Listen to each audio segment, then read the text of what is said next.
A lot has happened in the world, and let's examine these events. They say Canadians are welcomed everywhere. But is that truly the case in 2025? What occurs when your passport, previously greeted with smiles, suddenly results in you being turned away at the border? From unexpected visa crackdowns to political tensions that surged overnight, some nations have quietly made it evident. Canadians, you are not invited. Why are borders closing to one of the planet's most polite nations? Is it diplomatic drama, escalating global tensions, or something more profound? Some of these destinations might astound you. Not conflict zones, but popular tourist spots. So, before you reserve that flight and pack your maple syrup, let's investigate the 10 countries where Canadians are no longer welcome in 2025. We'll delve into the reasons, the implications, and what this means for Canadian travelers navigating an increasingly complex world. Stay tuned, because the conclusions at the end will tie everything together. We encourage you to subscribe to our channel and hit the like button. It's crucial for helping us grow and continue bringing you important updates like this. Also, let us know in the comments where you're watching from. Number 10. North Korea. A location where your every action is monitored, and one misstep could mean disappearing without a trace. But surprisingly, Canadians are still attempting entry, and it's not concluding favorably. North Korea has long been an enigma, shrouded in secrecy and strict control. However, in 2025, it has evolved into one of the most perilous places for Canadians to even contemplate visiting. The risks associated with travel to the DPRK cannot be overstated. The regime's unpredictable nature, combined with a complete lack of transparency and disregard for international norms, creates an environment of extreme danger for foreign visitors, particularly those from Western nations like Canada. The Government of Canada officially issues a stark warning: avoid all travel. This isn't merely a suggestion for show. It's a critical advisory based on tangible dangers and past incidents. Canadians have been detained, subjected to intense interrogation, and completely isolated from outside assistance, including consular services. There's no Canadian embassy within North Korea, meaning there is no direct channel for diplomatic support or intervention if things go awry. There's no easy way out, and no one is readily available to help if circumstances turn dire. The potential for arbitrary arrest and long-term detention on unclear or fabricated charges is a severe risk. Misunderstandings, perceived disrespect towards the leadership or regime, or even unintentional violation of obscure local laws can lead to catastrophic consequences. Communication with the outside world is heavily restricted and monitored, making it nearly impossible to contact family or legal representation if detained. Despite these grave warnings and documented cases of foreigners facing severe repercussions, some travelers are still drawn to North Korea, perhaps like moths to a flame. Why? Is it sheer curiosity about one of the world's most isolated societies? Or perhaps the dangerous allure, the thrill of venturing into the forbidden? You would be astounded by how many individuals still apply for entry, often through specialized tour groups operating out of China, only to vanish into silence, their fates unknown or subject to prolonged diplomatic wrangling.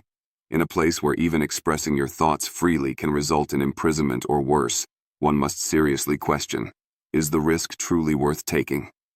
The Canadian government's advice is unequivocal. The potential dangers far outweigh any perceived benefits of visiting North Korea in the current climate of 2025. Number 9. United States. This might seem like the last country you'd expect to find on this kind of list, given the historically close ties and shared border. But here we find ourselves. In 2025, Canada's relationship with its southern neighbor has encountered an unforeseen snag, creating new hurdles, especially for academics, journalists, and even those individuals who simply look suspicious to border officials. Canadian university faculty associations have advised their members against non-essential travel to the U.S., citing alarming reports of detention, aggressive questioning, and denial of entry without clear explanations at border crossings and airports. This isn't isolated hearsay. It reflects a pattern of increased scrutiny and sometimes arbitrary enforcement actions experienced by Canadian citizens. The reasons behind this shift are complex, potentially involving heightened security measures, changing political climates, or specific bilateral tensions that have emerged. While the vast majority of Canadians still cross the border without incident, the unpredictability and the potential for encountering significant difficulties have increased noticeably. You might believe your Canadian passport guarantees protection and easy passage. But what happens when it doesn't? What if simply being Canadian isn't sufficient anymore in certain interactions with U.S. border authorities? Border agents now possess sweeping powers to search electronic devices, seize belongings, and send individuals back across the border, often without providing a concrete reason beyond vague security concerns. You would be genuinely shocked by the number of Canadians who have been turned around at major U.S. airports or found themselves stuck in hours-long interrogations at land crossings, facing intrusive questions about their personal lives, political views, or professional activities. How did we arrive at this point? And more significantly, who might be next to face such scrutiny? While tourism and routine travel largely continue, the experiences of those targeted highlight a concerning trend where the once seamless border crossing has become a source of anxiety and potential trouble for specific groups of Canadians. The Canadian government has issued travel warnings advising citizens to expect scrutiny, noting that Border Patrol can search devices without necessarily needing a warrant. Inspections can occur without obvious reason, and travelers might face long delays or have devices confiscated. This shift underscores a change in the dynamics at the world's longest undefended border, demanding greater caution from Canadians planning trips south in 2025. Number 8. Brazil. You would imagine a nation celebrated for its vibrant carnival, radiant sunshine, and infectious samba would be extending the welcome mat with open arms. Brazil, with its stunning natural beauty from the Amazon rainforest to Iguazu Falls, and its lively culture, has historically been a favorite destination for travelers worldwide, including Canadians. However, in 2025, circumstances took an abrupt turn, and it wasn't in Canada's favor. Brazil has reimposed visa requirements specifically on Canadian citizens, ending a period of visa-free travel. That's correct. After several years of enjoying the ease of visa exemption for tourism and certain business activities, Canadians are now being informed. Not so fast. This policy reversal, effective from April 10, 2025, has caught many travelers off guard and introduced new complexities to planning a trip to this South American giant. The Brazilian government officially reinstated these entry visa mandates, citing the principle of reciprocity. Since Canada requires visas for Brazilian nationals wishing to enter Canada for similar purposes, Brazil decided to mirror this treatment. Officials state it's about diplomatic parity. However, the practical impact hits harder than the official explanation suggests. Travelers, including those who had booked trips under the previous visa-free arrangement, are now finding themselves entangled in bureaucratic limbo. They are forced to apply for an electronic visa, e-visa, weeks in advance, potentially attend consulate interviews depending on the visa type, and navigate sometimes confusing online application forms, all just for a vacation or short-term visit. But it's not solely about the paperwork. There's a growing sense of unease accompanying this change. Some Canadians have reported facing more intensive questioning upon arrival regarding their intentions, their detailed itineraries, and even scrutiny of their social media profiles. Is this just standard procedure under the new visa regime, or is it a sign that underlying tensions are simmering beneath the surface? While Brazilian tourism officials attempt to downplay the impact, claiming it's a straightforward administrative change, the repercussions are tangible. Bookings from Canada have already shown a significant drop in early 2025. Airlines are consequently reducing the frequency of direct flights, and travel agencies are proactively urging clients planning trips to Brazil to consider alternative destinations or be prepared for a more complicated application process. You would be surprised how many people are canceling or postponing dream vacations due to these new hurdles. This development isn't just about red tape. It's fundamentally about access. Brazil is home to some of the planet's most incredible natural wonders and cultural experiences. But now, for Canadians, those places feel a little farther away, a little harder to reach. So, before you dust off your flip-flops and book that flight to Rio or Salvador, ask yourself, Is navigating the new visa process worth the added hassle and potential scrutiny? Will the country that once embraced visitors feel the same when you land? Because in 2025, traveling to Brazil as a Canadian isn't just about where you want to go. It's about navigating the new rules that determine if you're still allowed easy entry. Number 7. Spain. It's a quintessential dream destination. Sun-drenched Mediterranean beaches, captivating historic cities like Barcelona and Madrid, delicious paella enjoyed by the sea. Spain represents the allure of European travel for many Canadians. However, for Canadians planning travel in 2025, that dream is encountering a surprising dose of reality, turning into an unexpected potential nightmare. Spain has quietly begun enforcing new, stricter travel restrictions and entry requirements, specifically impacting travelers from several non-EU nations, and yes, Canada is among them. You would be shocked at how quickly the narrative and ease of access have shifted. Once considered a European hotspot easily accessible for Canadian travelers, Spain now presents new entry hurdles. This change is attributed partly to broader diplomatic recalibrations within the European Union, overall border tightening across the Schengen area, and a regional strategy shift focusing on managing migration flows and security concerns, a shift that caught many frequent travelers completely by surprise. While it doesn't represent an outright ban on Canadians, the rules governing entry are decidedly stricter, the level of scrutiny at border control is heavier, and the overall welcome feels considerably colder than in previous years. Several Canadian travelers have already reported being denied entry upon arrival, or being forced to provide significantly more documentation than just a return ticket and a friendly smile. Authorities are increasingly requesting detailed proof of accommodation for the entire duration of the stay, comprehensive financial statements demonstrating sufficient funds, and in some isolated but concerning cases, even health records or proof of specific vaccinations beyond standard requirements. Why the abrupt change? Insiders suggest it's partially linked to EU-wide security enhancements and efforts to standardize entry protocols across the Schengen zone. Others whisper about underlying political trade-offs and bilateral agreements happening behind closed doors that indirectly affect Canadian passport holders. But here's the crucial question for travelers. Are Canadians becoming unintended travel collateral in larger European or global geopolitical games? Tour operators across Europe have discreetly started flagging Canadian passports as requiring additional review for trips involving Spain. Travel insurance agencies are also re-evaluating their risk models for journeys to the Iberian Peninsula, potentially leading to higher premiums or more exclusions for Canadian policyholders. Still contemplating that straightforward European vacation?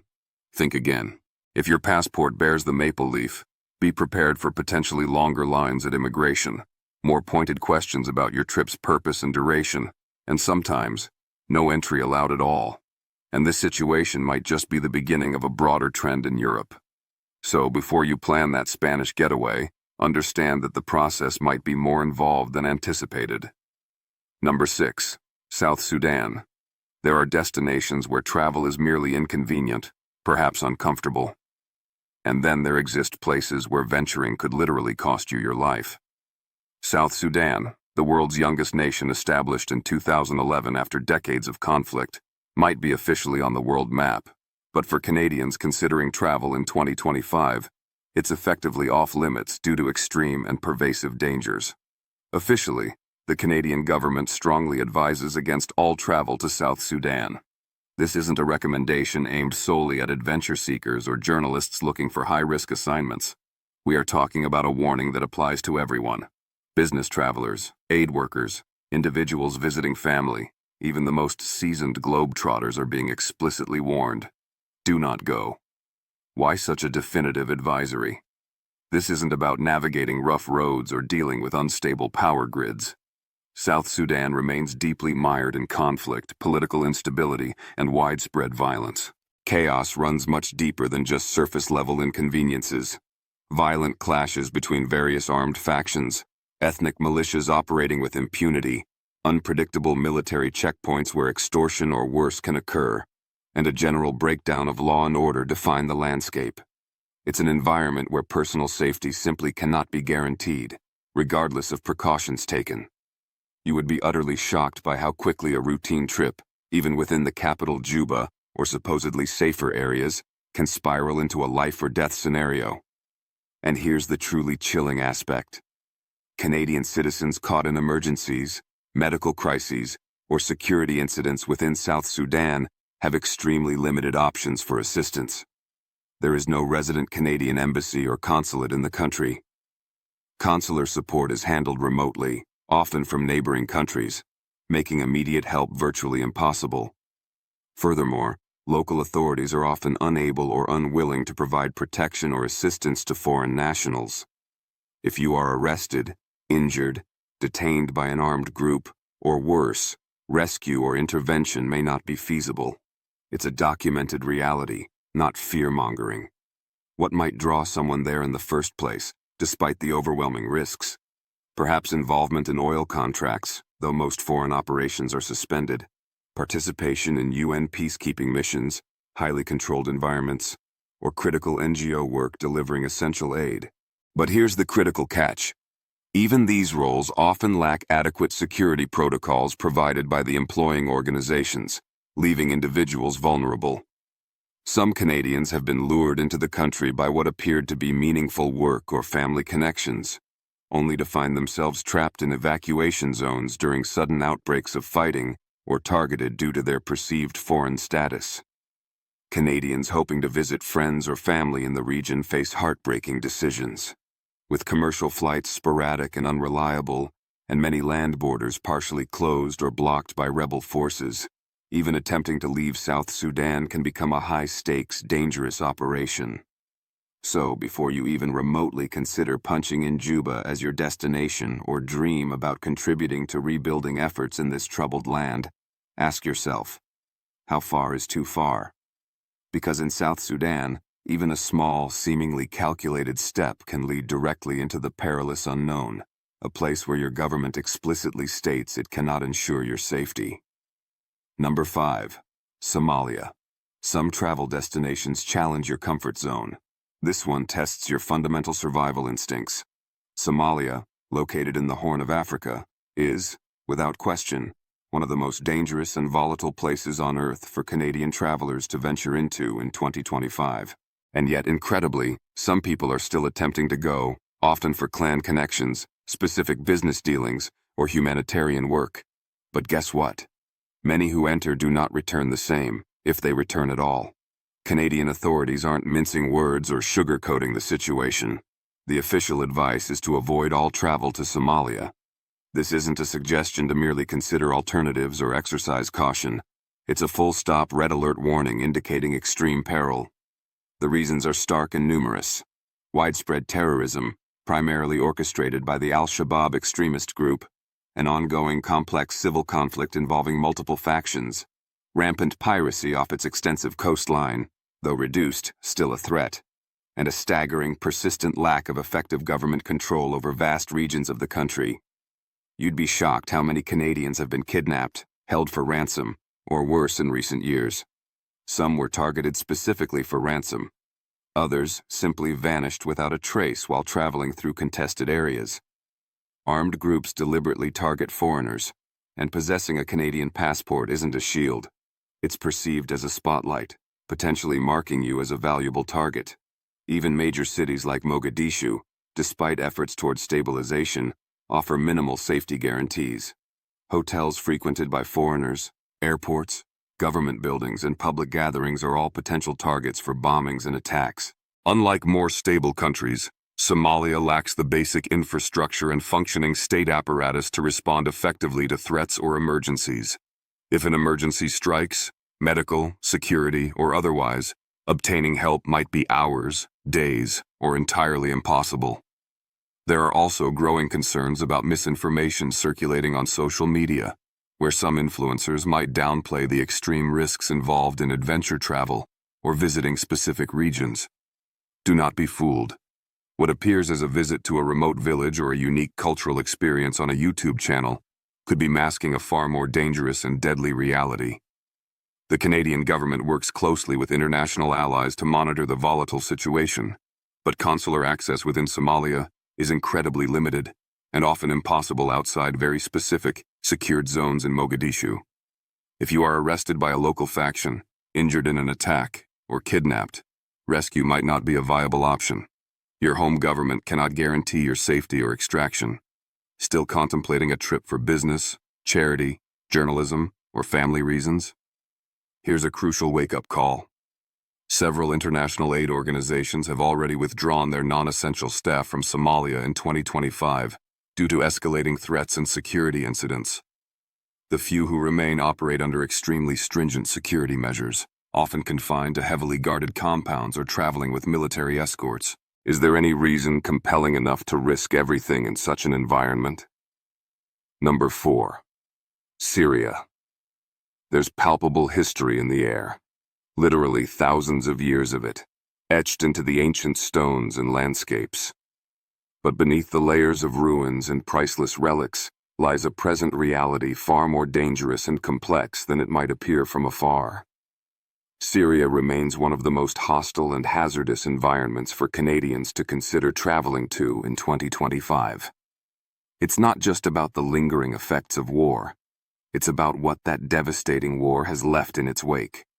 Bombed-out cities offering little infrastructure, fractured governance with competing authorities, roaming militias operating outside any formal command structure, and a treacherous minefield of shifting allegiances and localized conflicts. This volatile mix makes the country nearly impossible to navigate safely, especially for foreign nationals. The Canadian government issues an unambiguous warning. Avoid all travel to Syria.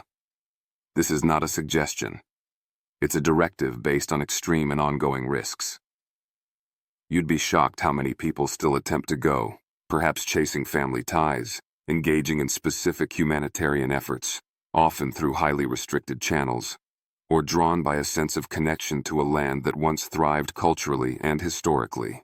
But what they often find instead is a patchwork of heavily armed zones where a Canadian passport means very little for protection and might even make you a target for detention, extortion, or worse. In 2025, sporadic aerial strikes are still occurring in certain regions. Civilians continue to be caught in the crossfire between various factions, and terrorist organizations, though weakened, continue to operate in the shadows, posing a significant threat through bombings, kidnappings, and ambushes. It's not the kind of danger easily visible on a standard travel map. It's the insidious kind that can change a situation from seemingly calm to deadly in mere minutes. You are not just risking your personal safety by entering Syria. You are risking your freedom and potentially your life. There have been multiple documented reports of foreign nationals, including Canadians, being arbitrarily detained by various authorities or armed groups with no due process, limited communication, and uncertain outcomes. In some areas, official law enforcement is barely distinguishable from the militias they once fought against, blurring the lines of authority and accountability. And once you are inside Syria, getting out can become a labyrinthine challenge with no clear map or guaranteed exit. Even Canadian organizations attempting to offer aid face severe restrictions, constant surveillance, and direct threats to their personnel. Their teams work under immense pressure, often requiring evacuations at a moment's notice due to shifting front lines or targeted hostility. If you somehow believe you're covered or safer because you're traveling with a humanitarian mission or for journalistic purposes, think again. Syria isn't just recovering from conflict. In many ways, it is still deeply embroiled in it, with layers of complexity that make it exceptionally perilous. So, before you dream of walking the ancient streets of Damascus, exploring the ruins of Palmyra, many now further damaged or inaccessible, or attempting to reconnect with distant relatives, remember, the past may hold beauty and significance, but the present reality in Syria is harsh and unforgiving for outsiders. Number 3. Sudan. This is one of those countries that seems to fade from the headlines, only to explode back into global consciousness with renewed conflict. And in 2025, it has done exactly that, violently. Sudan is now gripped by some of the most intense internal conflict witnessed in decades, pitting rival military factions against each other in a brutal power struggle. For Canadians, this means one thing, stated unequivocally by their government: do not go. What is unfolding on the ground is nothing short of chaos, particularly in the capital, Khartoum, and other major urban centers. You'd be shocked how rapidly an entire city district can shift from a functioning area to a dangerous evacuation zone, sometimes in the span of a single day, due to shifting battle lines and indiscriminate fighting. The ongoing civil war has divided the country yet again. Various armed groups, including the Sudanese Armed Forces, SAF, and the Rapid Support Forces, RSF, along with affiliated militias, now control different territories, including major roads, cities, and even airports, making travel within the country exceptionally hazardous and unpredictable.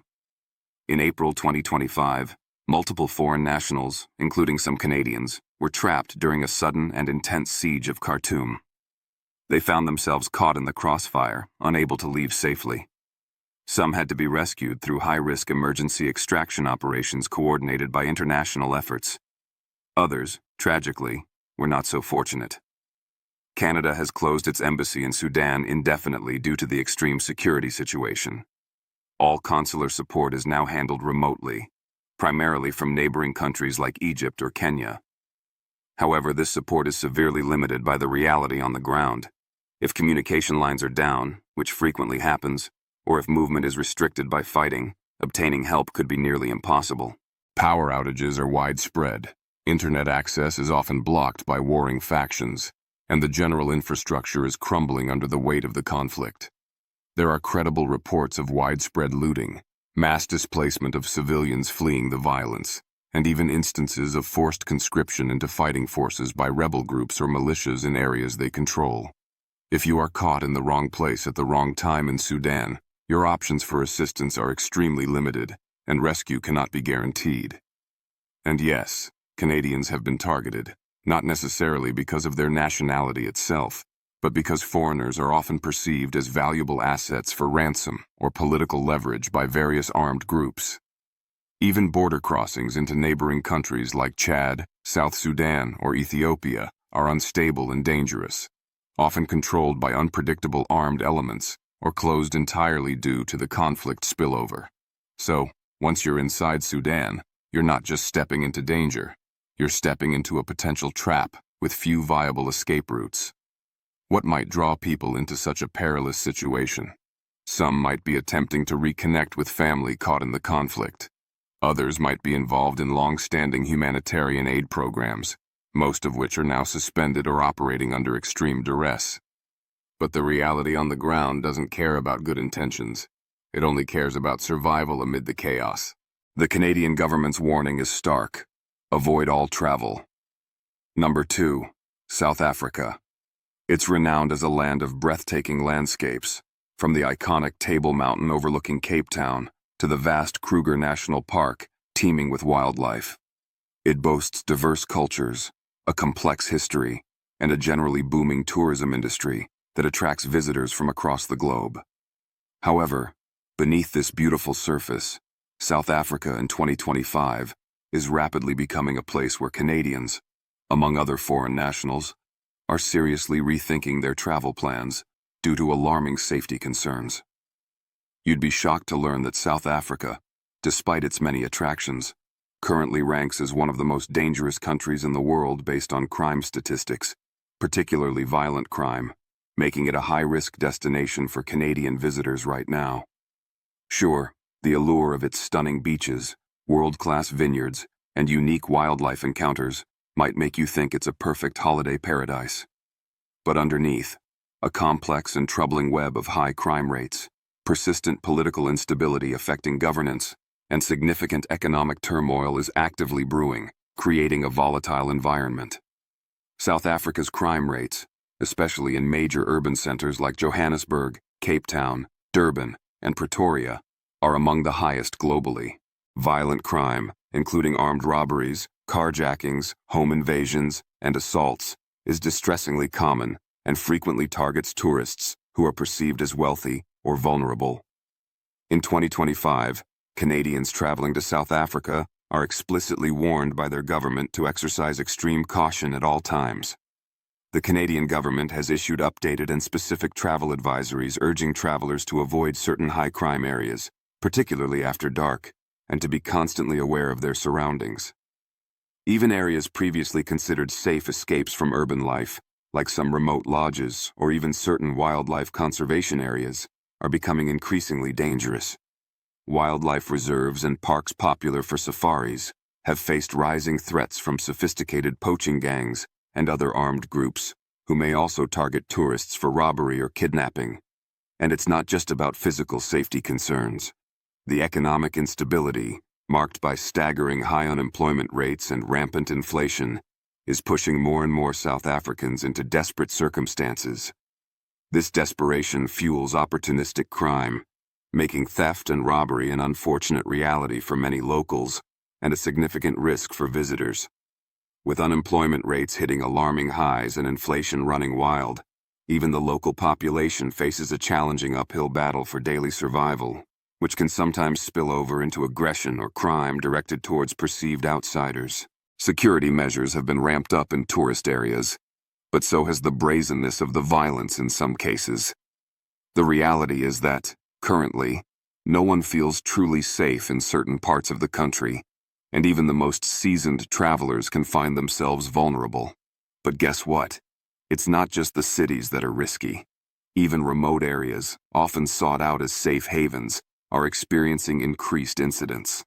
So, before you plan your next safari adventure or dream of hiking the famous Table Mountain, ask yourself honestly, is the experience worth risking your safety and peace of mind in a place where danger could literally be just around the corner, even in seemingly idyllic settings? Number 1. Germany. It's the heart of Europe, a land steeped in rich history, vibrant culture, and renowned economic power. But in 2025, Germany is exhibiting subtle but significant signs of becoming a less welcoming and potentially more challenging destination for Canadians, particularly those seeking long-term stays or specific opportunities. At first glance, Germany might appear to be the ideal European getaway. Berlin's pulsating nightlife and historical weight, Munich's famous beer gardens and Bavarian charm, the picturesque castles along the Rhine, and the scenic beauty of the Bavarian Alps are all compelling attractions on the bucket list for many travelers. However, if you dig a little deeper, you might be surprised by the shifts occurring in 2025 regarding immigration and integration policies. You'd be shocked to learn that Germany, once a place where Canadians could relatively easily live, work, or study, has noticeably tightened its immigration and travel policies, especially for non-EU citizens.